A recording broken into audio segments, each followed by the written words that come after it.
Go, we're alive.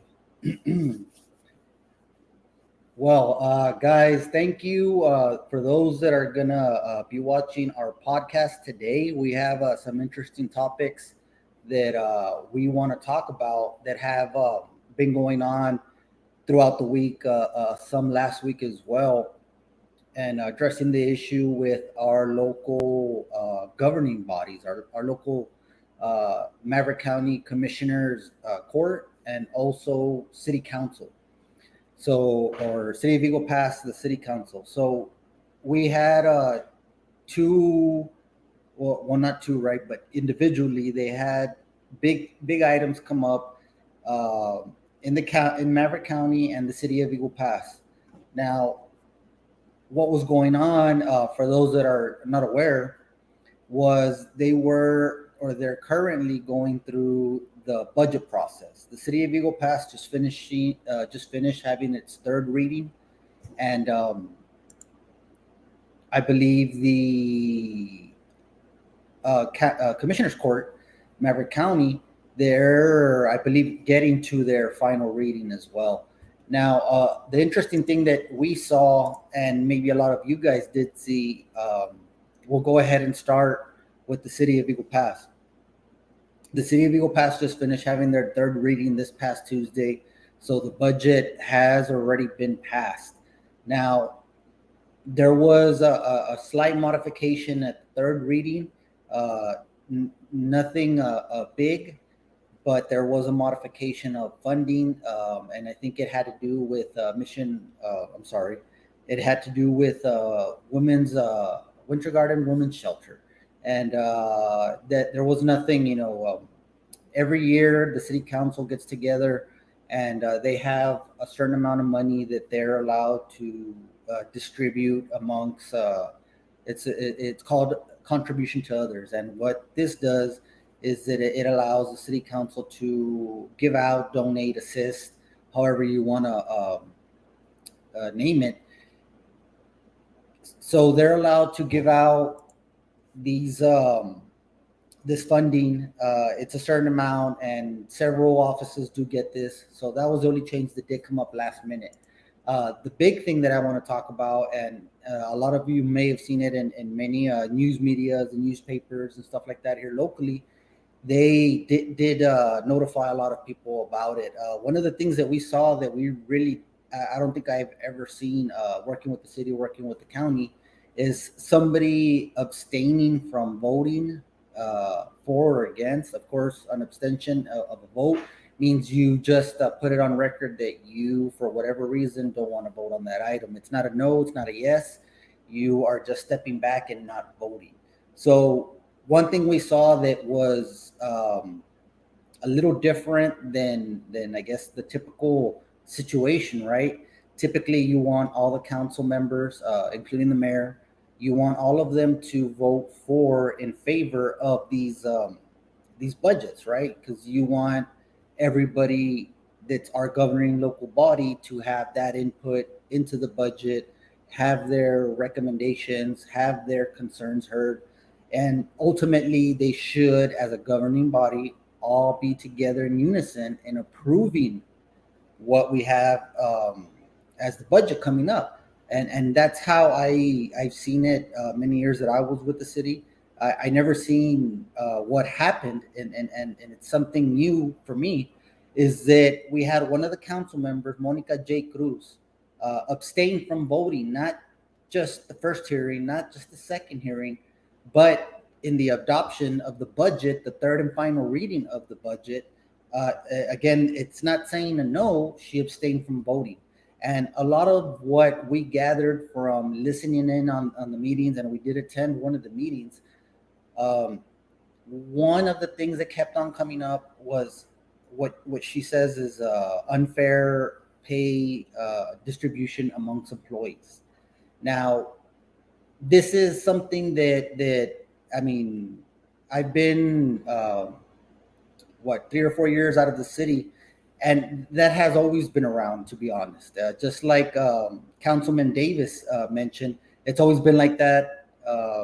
That's how we always do it, and I understand that argument. I also understand it, and it takes a person that is noble, and that's what I see in Monica, Councilwoman Monica Cruz, is that she abstained. I mean, it's something rare. It doesn't happen. I'm not saying people don't abstain from voting, but people don't regularly do that, especially when you have a such an important item on the such an important item included with the meeting, which was the proposed budget.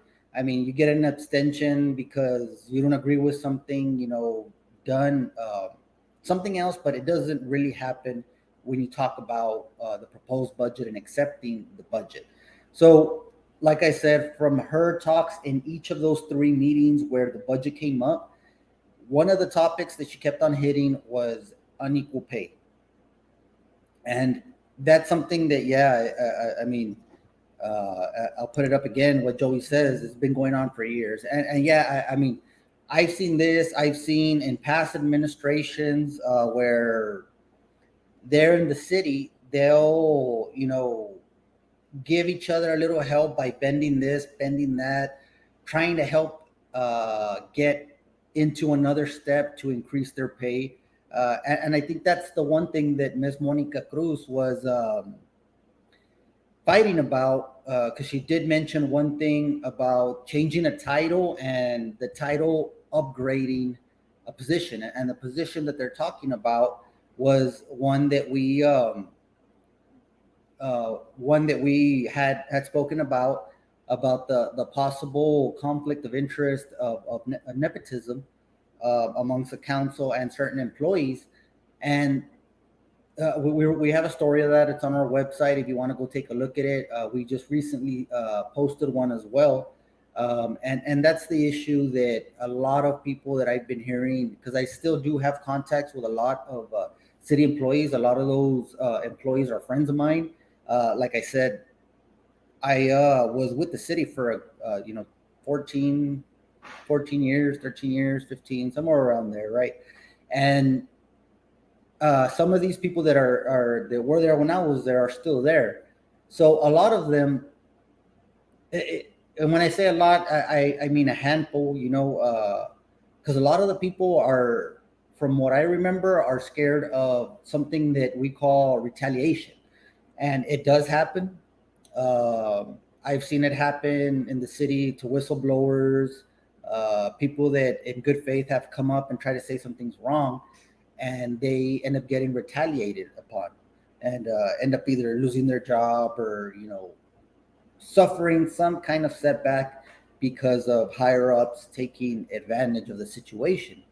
Now, in this particular instance, we have a councilwoman, and she's a new councilwoman. She just barely got elected, but she's standing up. From what my point of view is, that she's standing up. And I mean, if I'm hearing these things, and I'm not a council member, I don't visit City Hall very often. Like I said, I do have some ties still stuck there in several departments. Um, and I'm hearing from them. I can bet that city councilwoman is hearing it from some employees as well. That the situation that's going on with the strong possibility of nepotism within happening right now, an issue with the city of Eagle Pass, it has somewhat affected um, to a grander scale that administration, and when I say administration, I mean the city manager, they are not in unison with their employees.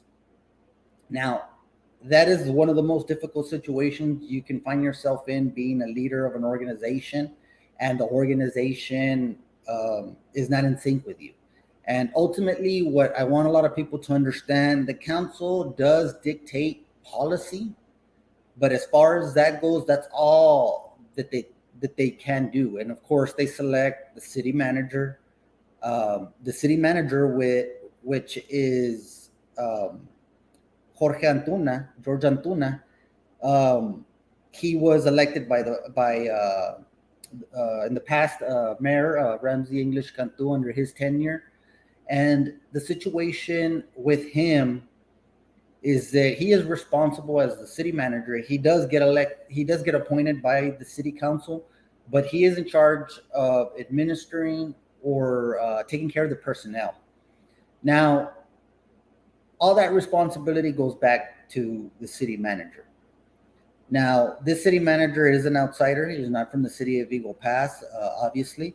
And it seems to me that he kind of got into a conflict or an issue where he felt the situation of giving a lopsided raise to a possible conflict of interest, a huge raise.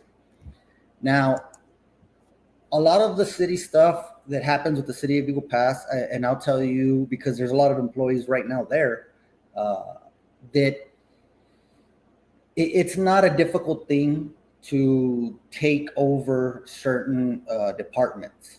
I would say all of them because you do learn everything. You can have an elevated degree and you still have to learn the system of where you're working. You know, you can be a doctor and you're smart, but you still have to come to City of Eagle Pass, learn how to be a bridge director, a finance director, a planning director, the way the city is molded. And that's the situation a lot of people may not be aware of. The bridge, of course, it's always going to have its money coming in. That is a money maker that makes money on its own. And as a city, you of course want those types of those are called franchises. So they're actual business ventures that the city is allowed to do. Uh, just like with the solid waste, the trash pickup, that's another one. You have the bridges. That's another example of a franchise account where it's not guided exactly like everything else governmental. It's allowed to have different rules and it's allowed to make money. And the bridge is one of the things that even through the pandemic, it did make some money. But and Monica Cruz, councilwoman, she did touch on the situation that it was hard for her to justify a raise at that position, being that the bridge is still closed, and it has been for about a year and a half, or I don't know the exact number of months, but and these are arguments that she said, and one of the things that I wanted to highlight and bring up in this podcast was our view of why she's doing this. Now, our view is that she feels uncomfortable with the situation. And like I said, there is a looming there is a looming nepotism situation that it could be, it could not be. I mean, I'm not someone to say that would have to probably go to the Texas Attorney General for an opinion or something, right? And so they can look at the public office situation, and they could give you a better distinct. I can just tell you my opinion, which is what I think that it is a conflict of interest. And we showed you guys the hiring forms whenever they did hire these particular employees. On one of them, they had a little box where it said, "Is this employee have any nepotism?" Or it actually says that was nepotism checked on this employee. And in one of the two, it check marks that that it was in violation of the nepotism ordinance. So it's a weird situation to say the least. It's not the only nepotism situation we have here in City of Eagle Pass, Maverick County. It's not the only one, believe me.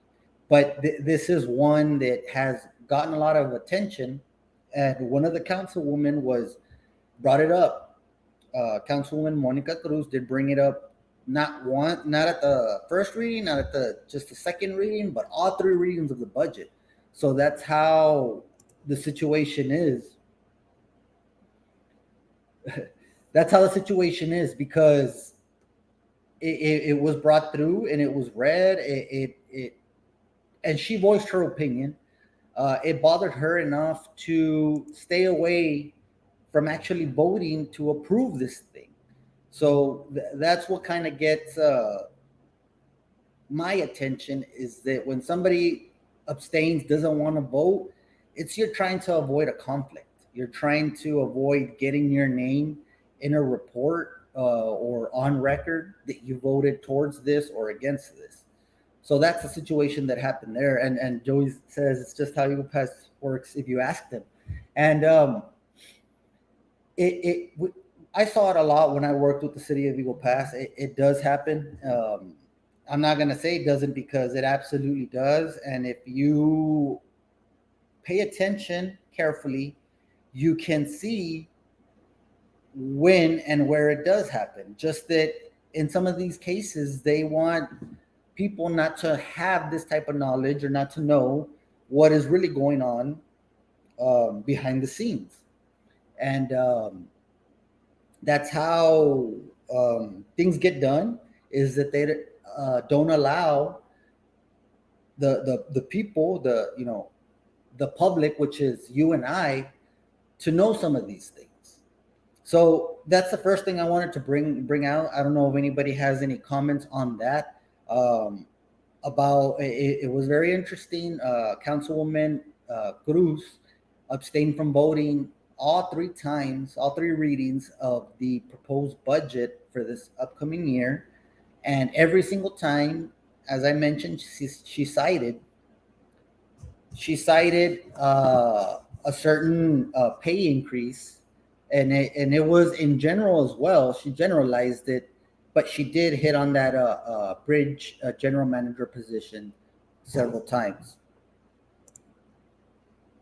And yeah, I mean, they have a good structure going. Better late than never. And I mean, that's a situation that's happening. It's refreshing. I want to say that somebody is actually talking about this.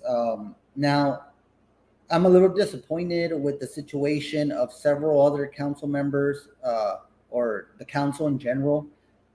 They choose not to bring up the subject. Now, I'm not saying how the city should handle the situation of nepotism. It's not my place to say how it should be handled, but I think it does need to be looked into. And if there is no wrongdoing, then the city needs to come out and say there is no wrongdoing, because you have a councilwoman bringing that up 3 times in every single reading of a proposed budget. I mean, and let's get back to where these raises come from. Now, council cannot give a raise to an employee. Can it be suggested? Can it be, expected by the council? Now, yes, the only one who has the authority or the approval to put something in like that would be the city manager. Now, finance director, HR director, according to the meetings, they mentioned how they get together and they come up with something.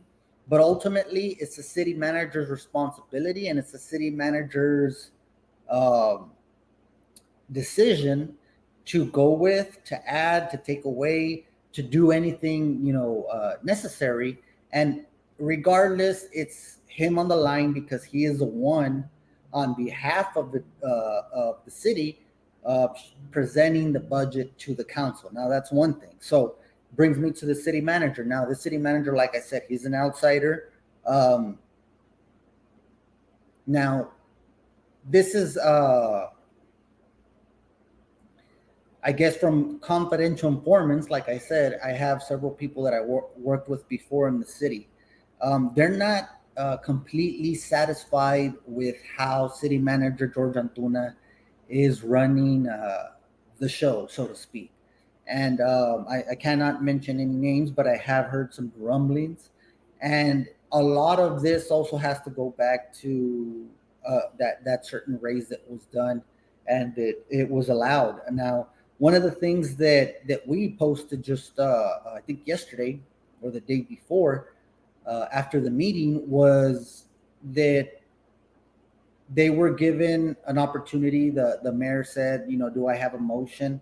And the way the motions went was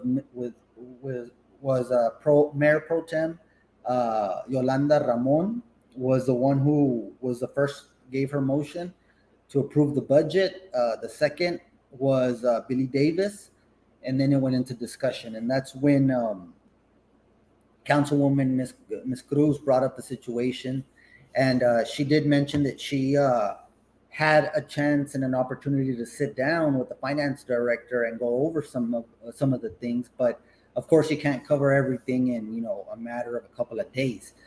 But you can tell by even at that, on the third and final reading, the Councilwoman Miss Cruz still wanted to abstain from voting for the budget. Like I said, this is something that I have never seen myself, where I've seen council members abstain, maybe the first reading, the second reading or something, but on the third and final reading, they go ahead and raise their hand and approve.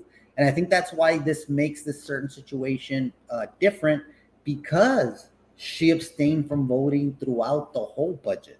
So she didn't agree what was going on. Now, there could have been other issues with the budget as well. And I think that most of those issues need to be addressed directly with the city manager. Like I said, he's the one who approved these raises that were given, that Councilwoman Miss Cruz is saying that it was unfair raises across the board. Now, a certain situation like that, I understand, but it's difficult whenever you have certain situations and possible conflicts that are in that situation. Ya está caliente el comal, why put your hand in there? And that's the way it kind of seems here, is that a blatant type of just, we don't care what the public says, we don't care what the public thinks, we're still going to do what we want. And that is led by the city manager, George Antuna, City of Eagle Pass city manager, George Antuna. Let's get to some of the comments here. How are you going to make them feel bad about their feelings? They ignore it and it doesn't exist. Yeah, you see, and that's one of the things in situations that happens. Thank you, Jose, is that people act like it's not happening. And I think that just ignoring or turning a blind eye to some of these items, it's not consistent with what the constituency wants right now, especially with what is going on throughout the nation. Transparency, we want to know what's going on, what's really happening here, and this and that. And I think a lot of people are starting to turn their heads and follow politics a little bit closer. But once you first start following something, of course, there's a little learning curve until you get to know the certain little widgets and gadgets and how everything goes, right? With like right now, the councilwoman Ms. Cruz, she was just elected to her first term, and she's still learning on the fly of how to be a city councilwoman, or what is allowed, what's not, because it's a different situation, and each of them have their learning curve, and us as the public also have that learning curve in becoming savvy with some of these city or county dealings. So the practice here is always don't ask, don't tell, don't say anything, and just let things slide, let things ride. But I think you're seeing not only with certain media, but also the public, is that they're starting to hold accountable these people. And I think it's important to know, at least be savvy enough to where you can align and know who it is you can blame for some of these things going on. Now, right now, like I mentioned, this budget, the person ultimately responsible for possibly having a nepotism conflict, possibly allowing a conflict of nepotism between council member and employees, would be the city manager because he needs to enforce those policies. And again, the city manager is George Antuna. I do have a quick story about him that I visited some people in Debona Drive, that's located next to the Roy P. Benavides Center, close to Glass Elementary.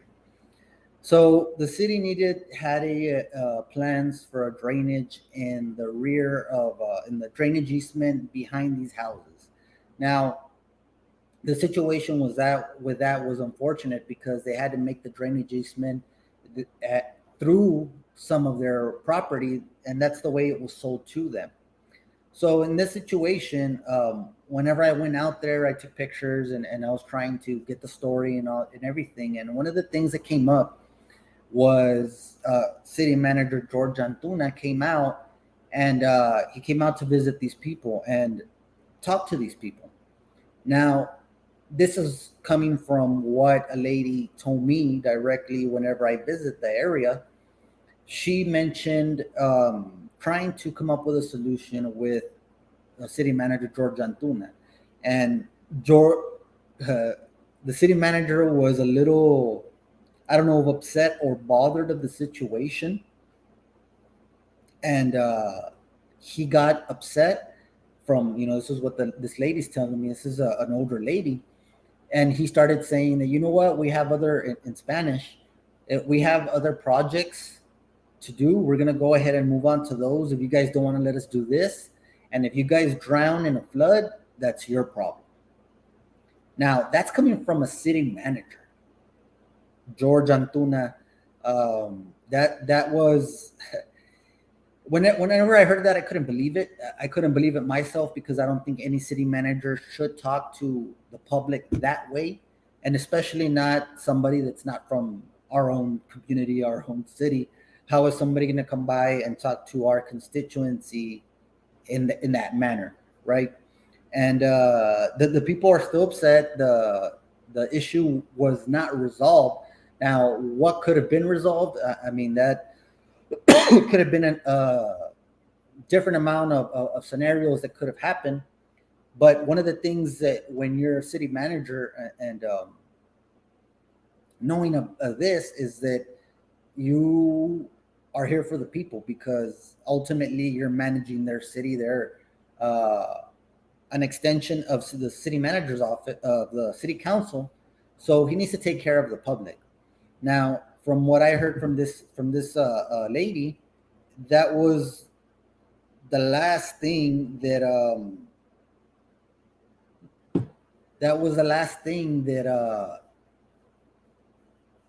was said from the city manager to the ladies there. And it was a good amount of people out there. So it was real interesting how they I mean, and this is coming from several ladies that I met there in the Debona area. So they were very upset of how they were spoken to by the city manager. They were upset that the city couldn't assist them. And like I'm saying, I'm not saying the city shouldn't have, but the comment that they gave me, that the city manager told them, it should have never got said. And that's one of the things that they were rather upset about. And it was very disappointing to hear, as not only a constituent of the city of Eagle Pass, but a former employee. And it just it upsets me in that way, Defend the truth. Thank you. So who has the last say in hiring and firing city manager? Okay. Marta Ruiz, the one who has the say in that is the city council. The city council are the ones who choose the city manager, and the city manager has certain periods of evaluations that they need to go through. It could be every 6 months, every 3 months, whatever is stipulated in their contract, because it is a contracted position. Along with the municipal judge, along with the city attorney. That's another thing that we may need to talk about is let me go ahead and finish this.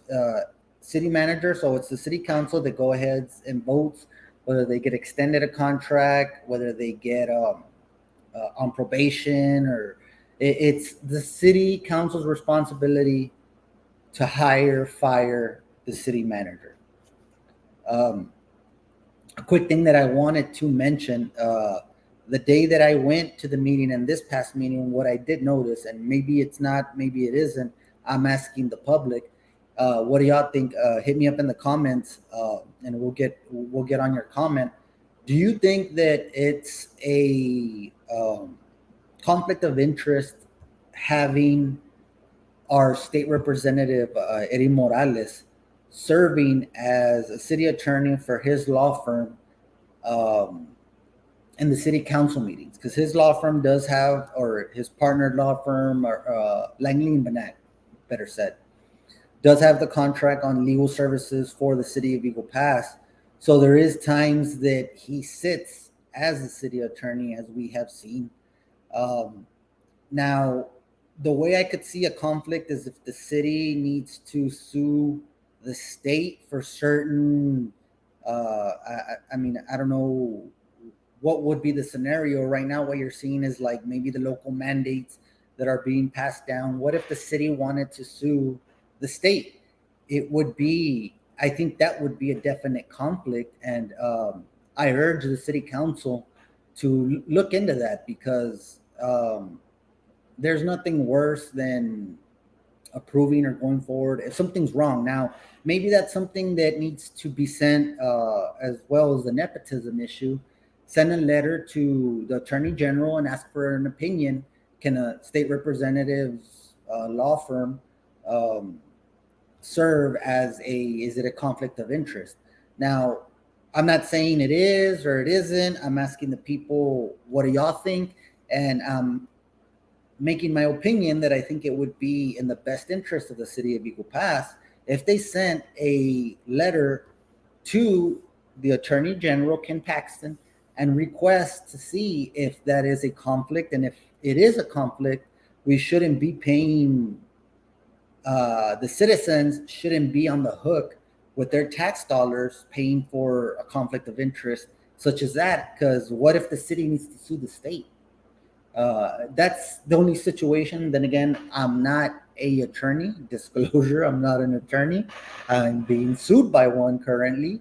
Our state representative. We still have our legal uh, battle going on with that. It's not pleasant, and I mean, it's just. I'm asking the question. I wanted to see what a lot of people thought. And there's one that's saying the city manager needs to go. Let's see. Oh wow, seems like Yolanda, Billy, and Rolando are equivalent to the county two commissioners and the judge. Hold that thought. We're gonna get to the county commissioner and the judge in a little bit. Right now, we're trying to cover the city topic. Right, there's a lot of topics to be talked about. Yeah, and that's what it's turning out to be, is just how do you say it in English? Like, there's no shame in the game anymore. Yes, I think you're mentioning about the conflict of interest. Now, I'm not trying to convince you guys to think in any certain way. I'm asking for your opinions on it, and we do have a couple of people that think that is a conflict of interest. Um,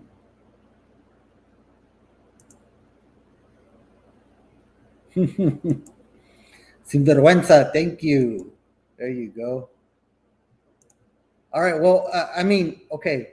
So the city council has the power over the city, who represents them as the city attorney, who represents them as the city manager, and who represents them as the municipal judge. I believe it's only those three positions. I think there might be another one in there hiding around. I know that we're trying to pass the ordinance for the city secretary to be appointed by city council, but they did not.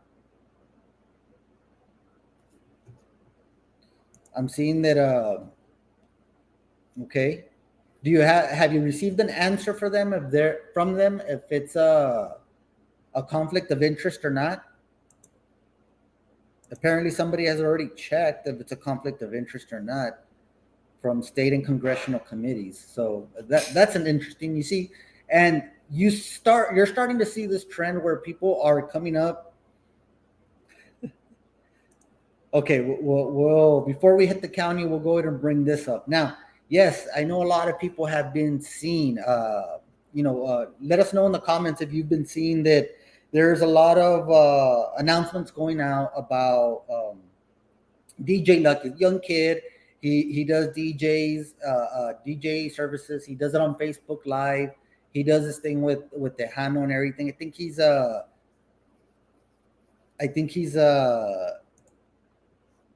think he's coming in October, right?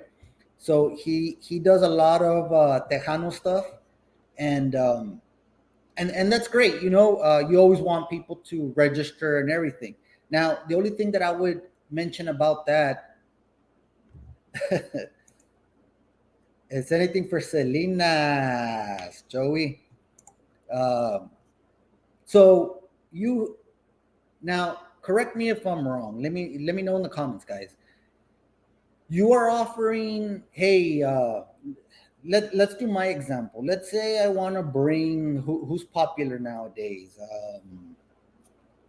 Drake, Little Wayne, is who else is popular in the rap, hip hop, or whatever you guys listen to. Let's say I were to bring, one of those people, a star, so to speak, and say, hey, okay, look, good example. We'll use this one, El Bad Bunny.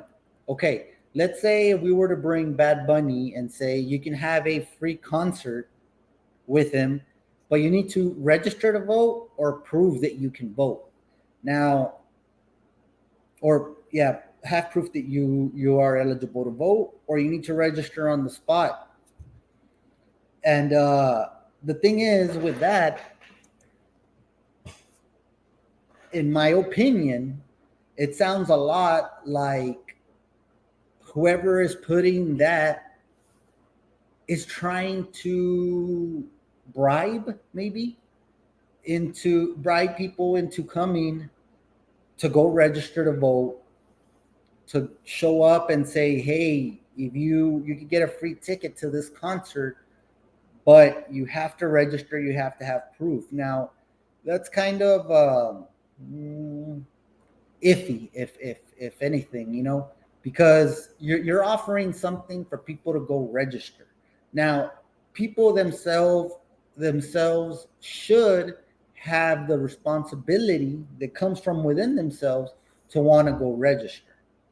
And to me, you want to have somebody responsible to go register, especially with things that do happen and we have seen in the area where some of these registrations and voter rolls and ballot harvesting can and has happened, not only across the country, but in our backyard here in South Texas. There was recently, I think last year, there were about 3 or 4 people arrested because of that in Hondo, or somewhere a little bit up north of us. But it does happen.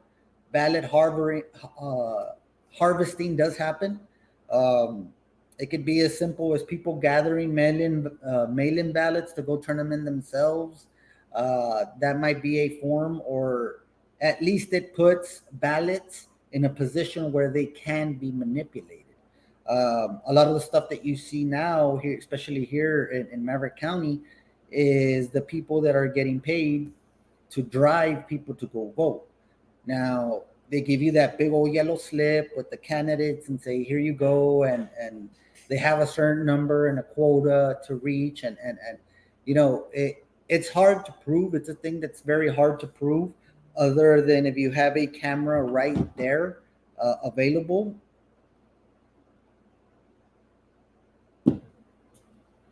And the thing is that this harvesting, it does happen, and you do see it. We just don't readily recognize it. So that's one of the things that why whenever you have a low voter turnout, that's when these voter harvesting can win. That's when that's why in low voter turnouts, the same people always seem to be winning over and over again. Uh, Putting gas. That's a good reference, Joey. Good reference on that one. And it does happen, guys. And it not only happens with the city of Eagle Pass, it happens in Maverick County and probably in all the elections, which is the state rep, the congressional. I mean, people get paid to do labor work, right? Labor work. That's what they call it. That's what they'll write why these people are getting paid, but it's not specific as to what kind of labor is performed to justify a salary of 2,000, 1,000, 3,000, 5,000, 8,000. I mean, that's the beauty of the way the situation and the way the rules were before, right? Now, one thing I want to move on to is what's going on with the situation with Maverick County. Now, one of the things that maybe many of you saw, I know I saw El Voz del Pueblo mention it on his live, and I saw the Maverick County Commissioners Court meeting earlier this week. Now, there has been a press release done by Commissioner Roberto Ruiz of Precinct 4, and it came out in the newsgram. He's been publicizing it um, on his own Facebook page, and we've also shared it, the press release that came from his offices. Now, the situation is that they were divvying up some money, dividing money up within the each of the precincts, and there was a straight out. There was a straight out obvious, anybody can see the funds were not distributed in a fair and equal manner, and that's what the press release is about. We have it right here, and just to touch on it real quick, Commissioner Reese claims through this press release that that there's discrimination to the citizens of Precinct 4. How many people watching live right now? Who anybody live in Precinct 4?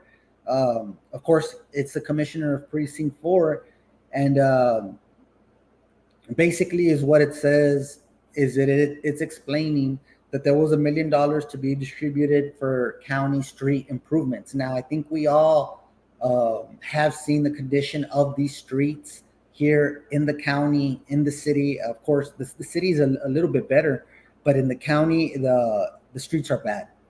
There's no ifs, ands, buts, anything. The streets are bad, and there's a situation where each of the precincts are suffering in their basic infrastructure, which is roads. That's basic infrastructure, and there is a dire need throughout the county, not just a certain precinct, but all 4 precincts need to have roads paved, roads reconstructed, or whatever the need may be.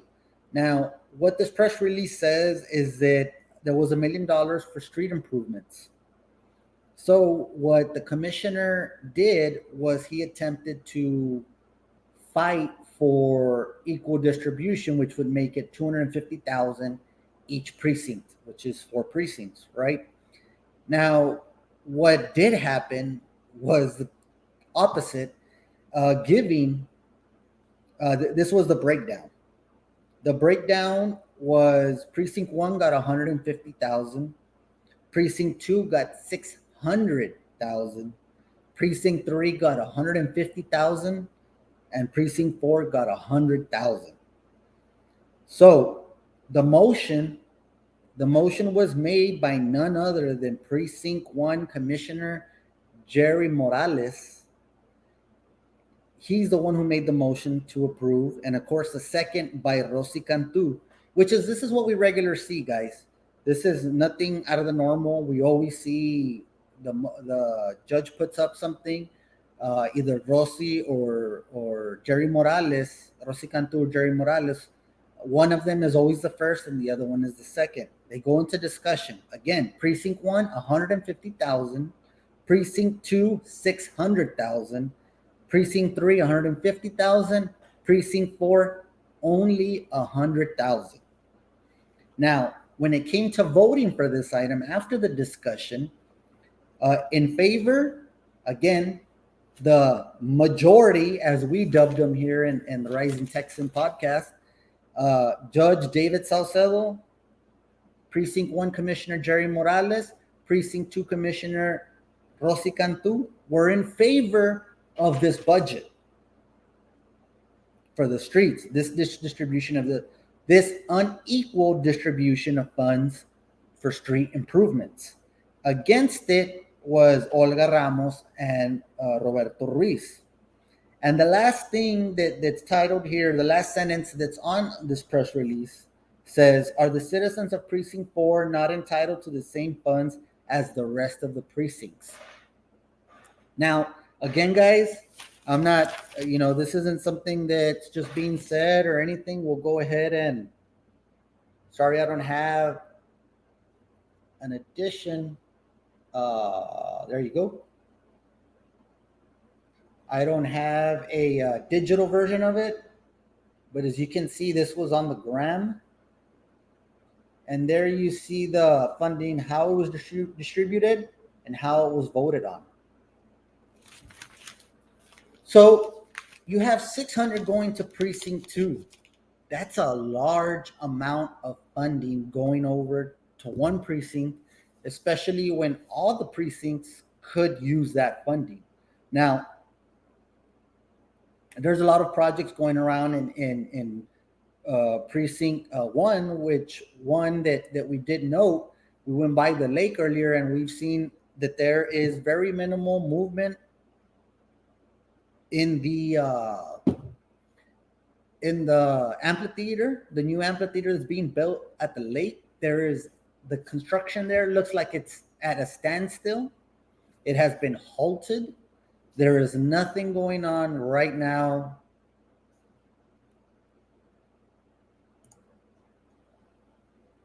Oh, wow.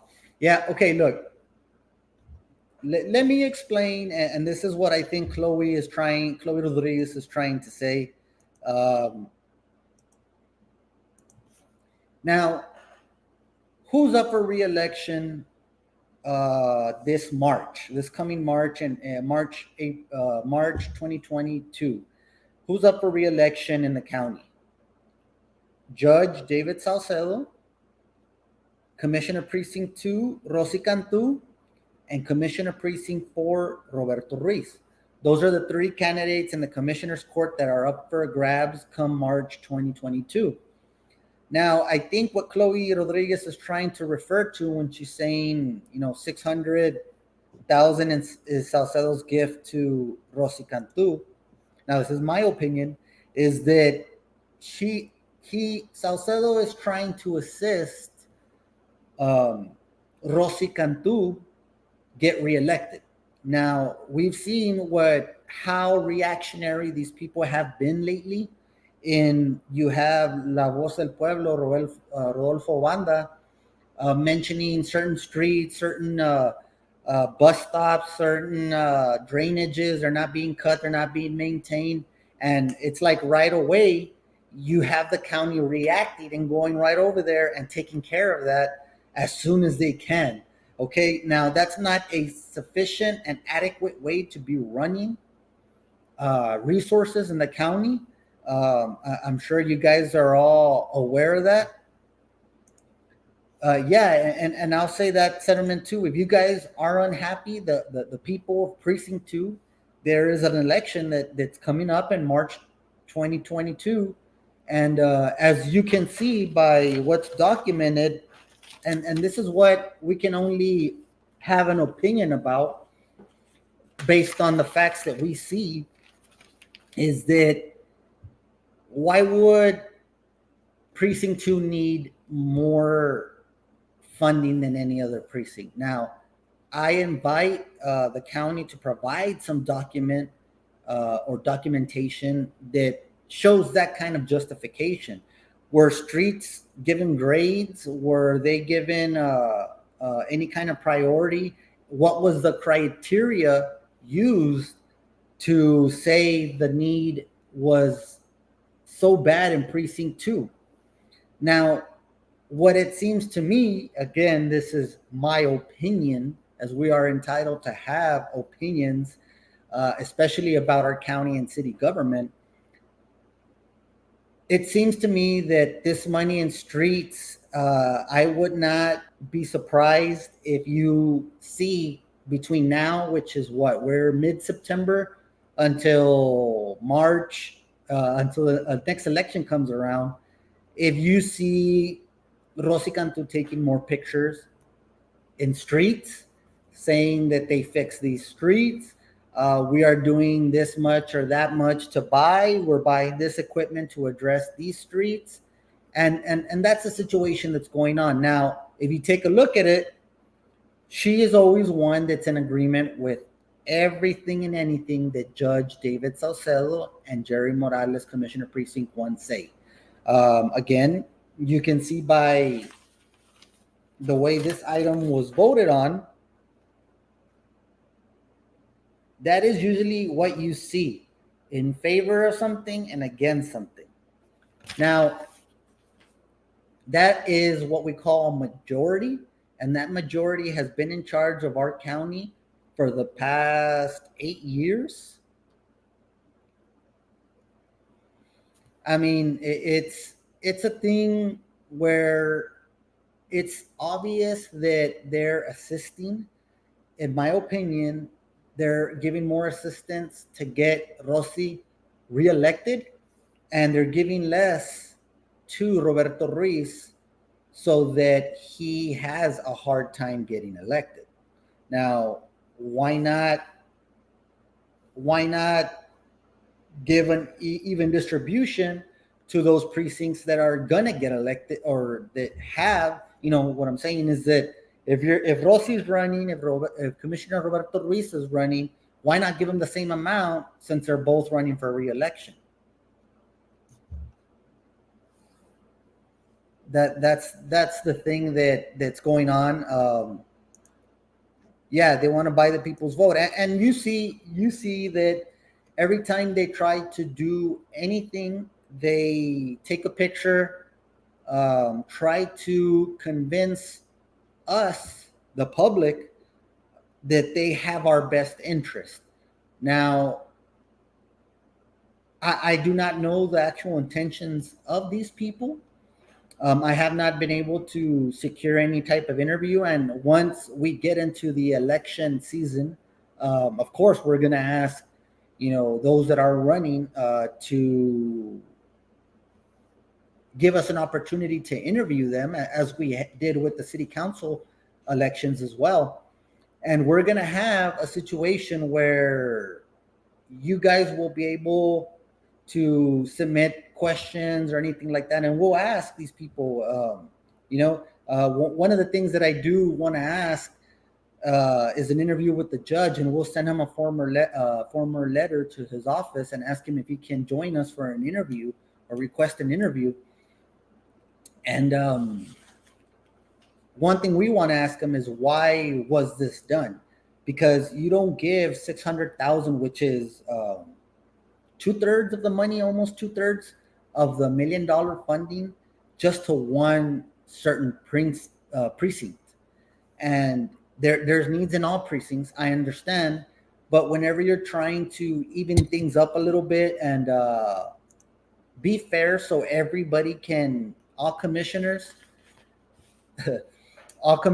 can provide services adequate, or in this case, the $1 million, which is for street improvements, so they can have an equal share around the county. Now, yes, I do share the sentiment of the commissioner of Precinct 4, where he says Is precinct 4 not the same as precinct 2? Is precinct 4 not the same as precinct 1? Why were they given the lowest total? Now, it's obvious, guys. If you guys look at what is going on, if you guys see the videos, um, it really looks like Commissioner Ruiz from Precinct 4 is being punished. There's no other word to say other than he's being punished for possibly questioning certain these things. I mean, that's our opinion. The way we see from the outside looking in, is that why would he get the lowest total, and why would Precinct 2 get the highest total? Does that make any sense? Let me know in the comments, guys. Now, another thing that might be of interest is that through these things going on, we haven't had anybody come up yet and say that they want to run for any position. There's been a lot of rumors here and there. This person might run, that person might run. We haven't had any officials, so right now we just assume that the incumbents of each precinct, precinct 4, precinct 2, and county judge, that they're going to be running coming up shortly. Another thing that I want to bring up, and we do have those interviews with District Attorney Roberto Serna. We also have the interview in our page with the county attorney, Jaime J. Iracheta. I invite you guys to take a look at those. Though the interaction that they had with Commissioner's Court, and the resistance they got from some of the members of Commissioner's Court. It's very interesting, guys. And a lot of the big thing that came out lately was the defunding of law enforcement. Now they want to say the county judge, I think, took a solo and mentioned that he did not defund the law enforcement. But if you look back to previous, and we spoke about it with the county attorney in 2019, whenever he got elected, he was going to come in 2020. He sent out a letter to County Judge David Salcedo and Commissioner's Court, requesting that the budget not get slashed. In theory, law enforcement did get defunded because the county attorney's office had $92,000 removed. Now, why it was recommended to take a step back, why the salary of the county attorney was slashed $20,000, why the total budget of 90 something thousand was slashed. 90,000 is a lot and can hurt a department. He was the only one not given a raise, or at least a county attorney position, right before he came into office. And now, guys, if anything sounds politically motivated, that's a winner chicken dinner right there, is when you go as far as to defund law enforcement, which means that they took away $92,000 from the county attorney's budget, last year's budget, and essentially was defunding law enforcement. Now, I don't agree with doing that, and especially slashing the county attorney's budget salary by $20,000 prior to a new elected official that was elected by our community, by Maverick County citizens, residents, and they slashed his budget right before he went to office. Now, these are certain things that we need to remember come election time, guys.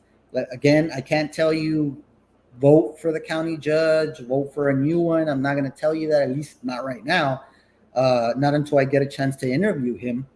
But we need to remember these things that are going on. We need to remember that why Rosy Cantu got 600,000 in funding, while Precinct 4 only received 100,000. Why Precinct 1 and Precinct 3 only received 150,000. We need to remember these things because it's very important. We don't want to vote for people to be in political power that play the political game of musical chairs and keep certain things like you're seeing right now with the majority. Again, the majority is what we call them, of County Judge David Salcedo, of Maverick County Commissioner Precinct 1, Jerry Morales, and Maverick County Commissioner Precinct 2, Rosy Cantu. That's the three that make up the majority, and we as citizens, as residents of Maverick County, are literally at the mercy of this majority. Whatever they want to pass, they will pass, which includes a $92,000 contract for special services to shepherd government affairs. 92,000 a year, or is it 96,000 a year? It's a lot of money for one company. And again, the thing that we always see is the majority are the ones that vote. 96,000, thank you, are the ones that vote for these certain items. Just like you see the majority vote for Precinct 2 to get 600,000 for street improvements with an upcoming election coming up, and then you have Commissioner Precinct 4,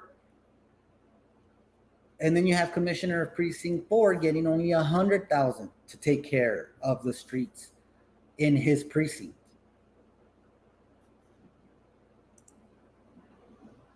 Yep.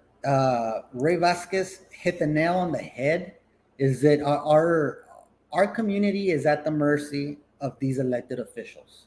Now, I would even say, Ray, I would have to probably say 3 county officials because you need only a majority. And we know who the majority is. Judge David Salcedo, Commissioner Jerry Morales, and Commissioner Rosy Cantu.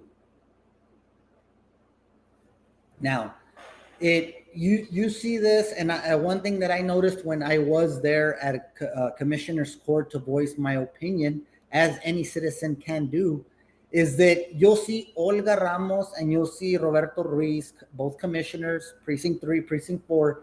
You'll see them there in the podium at Commissioner's Court where they sit down in their chairs prior to a meeting. The other 3, the majority, you'll see them in the judge's office. This is my view from what I saw. And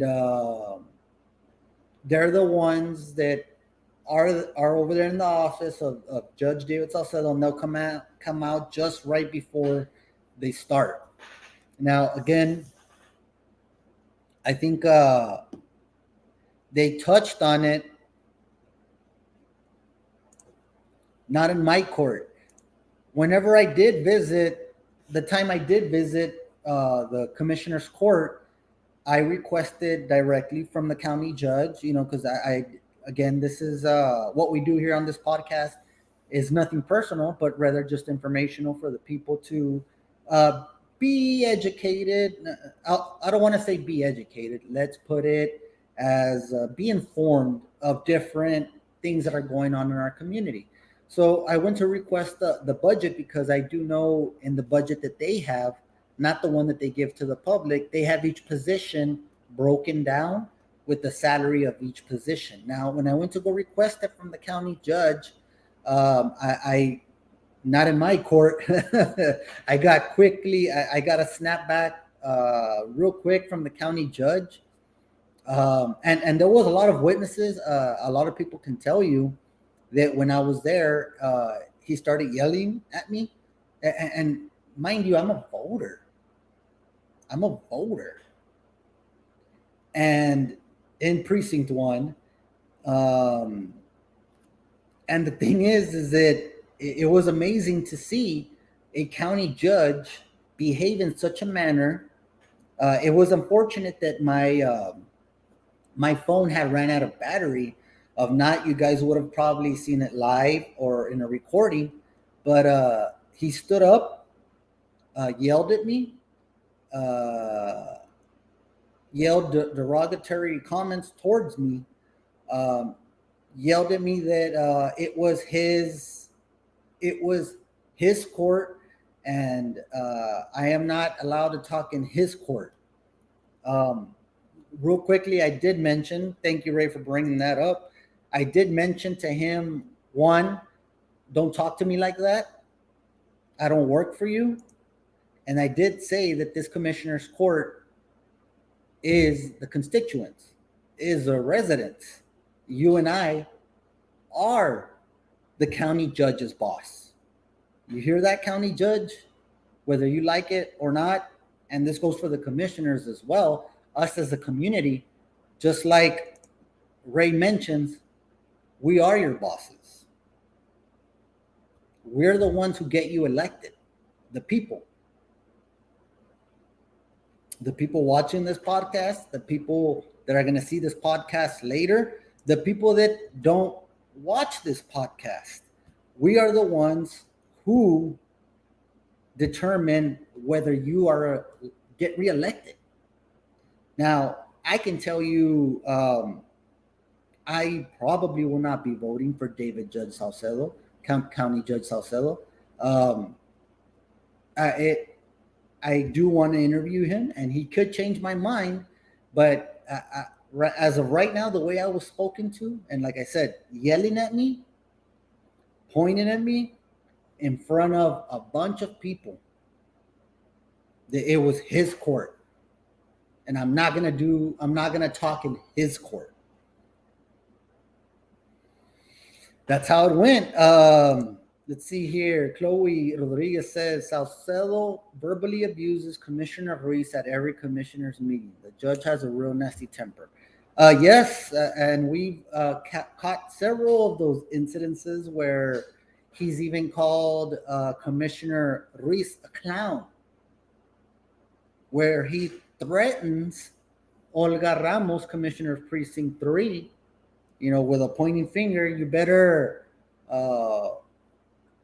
watch it for hanging out with that clown, or it's just unprofessional. Now, I have heard from several ex-employees of the county that the way I got yelled at is nothing out of the ordinary. That a lot of people have gotten yelled at in the same fashion, that work for him, that are county employees, and some of them do get yelled at like that. And it's very unfortunate. My heart goes out to those county employees that, they got to hold on to their job because they have families, and that's understandable. And I feel for you guys that you guys have to take this type of verbal abuse, because he can ultimately, get rid of you guys if he wants. And it's an unfortunate thing that the county judge can do that and will do that if it fits his purpose, from what we've seen in the historical past, the way he conducts himself. Now, there's been several people that he does have things in the state, which we will look into and get the documents for you, where he has been, I don't think it's reprimanded, but he has been reported to the judicial board, state board in Texas, about the things that he, that's an interesting topic right there. Now, some of the people in the comments want to say something about that.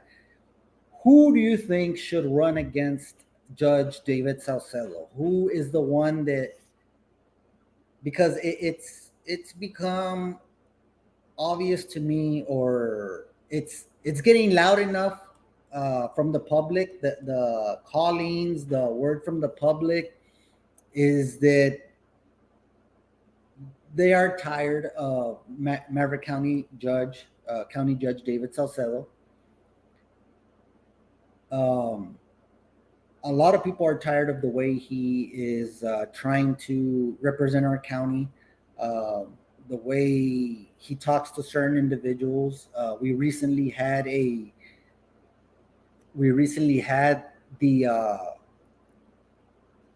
we recently had Maverick County tax assessor collector abruptly resign because you don't retire as a elected official, but abruptly resign. A year into her term, which is kind of weird because if you think about it, why would you get into a 4 year term if you're already thinking of calling it quits? Which makes us think that there was something else that could have happened that caused the abrupt resigning of the tax assessor collector.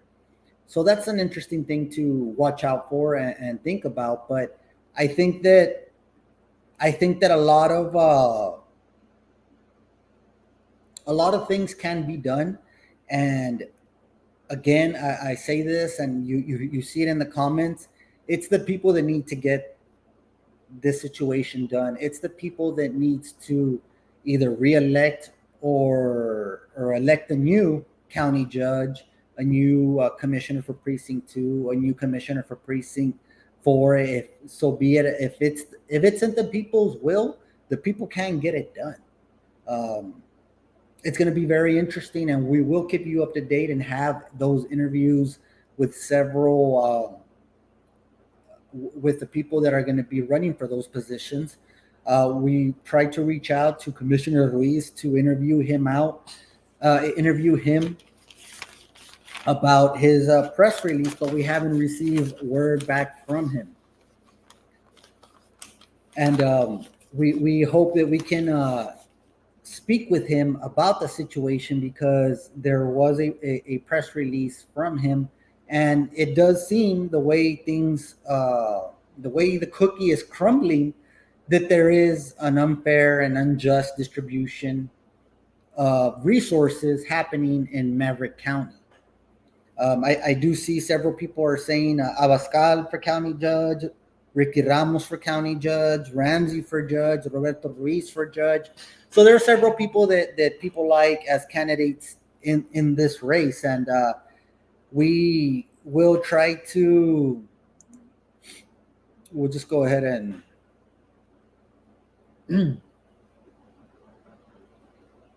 Thank you for that comment, Joey.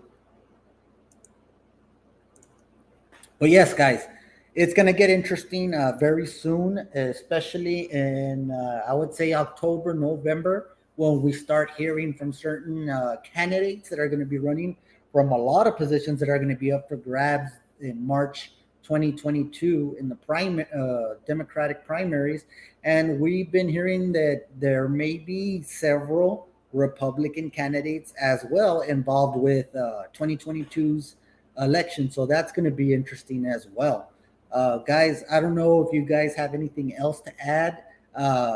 That's basically what we wanted to. That's basically what we wanted to discuss with you, with what's going on with the city, what's going on with the county. We hit our hour mark. I want to thank y'all for tuning in. We really appreciate your support.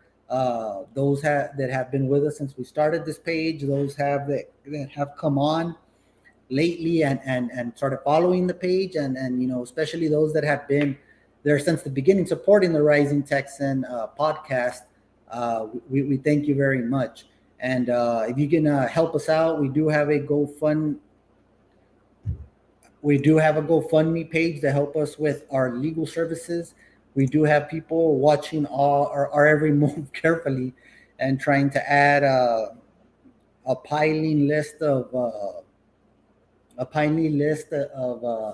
accusations trying to burden us, trying to bring us down, trying to silence us, and we're not letting that happen. We're here for the public, we're here for the community, and that's how we're gonna handle this.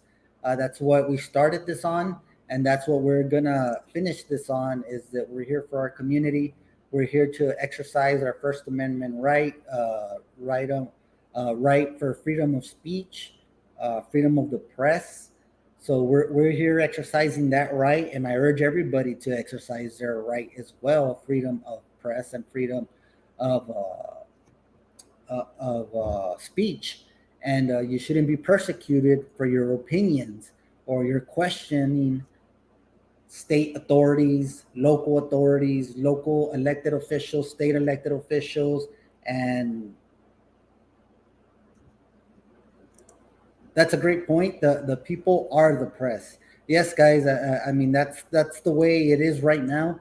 You cannot trust the corporate media here locally, statewide, and countrywide. It's those individuals that are taking.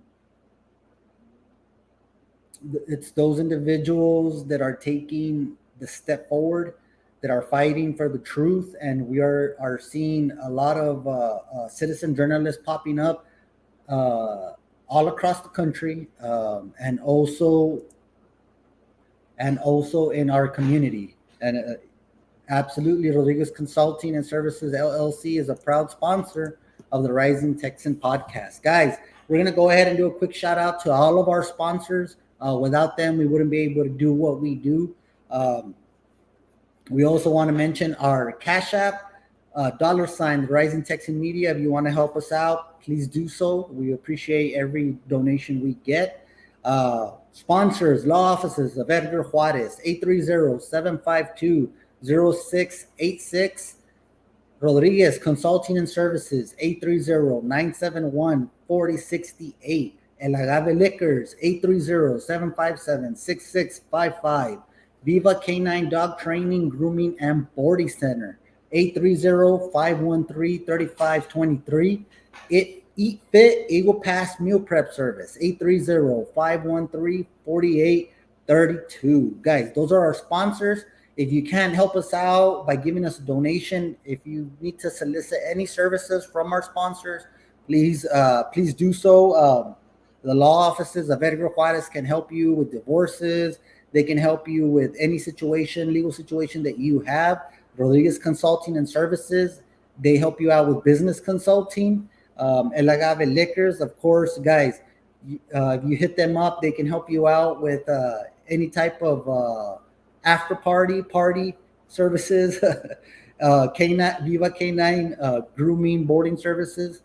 Guys, they can help you out with grooming of your pet, boarding of your pet, training of your pet. We have Eat Fit Eagle Pass that supports us as well.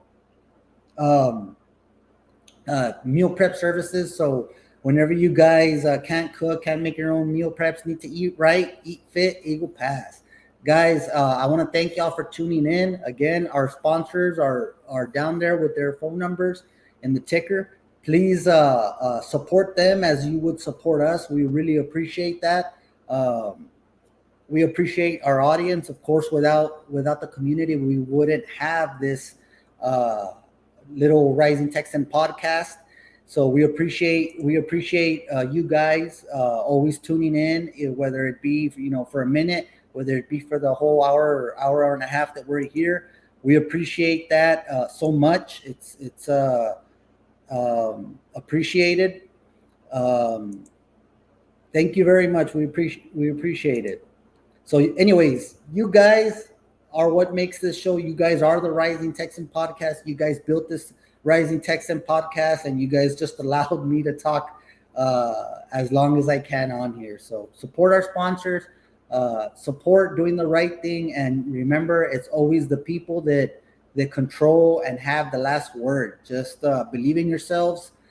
We have strength in numbers. We are the silent majority. Believe in that. We are the silent majority, and we just need a few of you more guys to advocate for us and get things done here in Eagle Pass. Thank you, Christina. Appreciate it. Thank you, Saul Alicia Flores. Appreciate it. Thank you, Marta. Really appreciate that. Justicia con Juarez. Guys, thank you again. We've had a fluctuating number of viewers, but we're here every Wednesday, 8 o'clock for you guys. We should be having some time next week. Hopefully, we have some good interviews for you. That way, you don't hear me the whole time. But stay tuned. We appreciate it. Y'all have a nice night. Much love.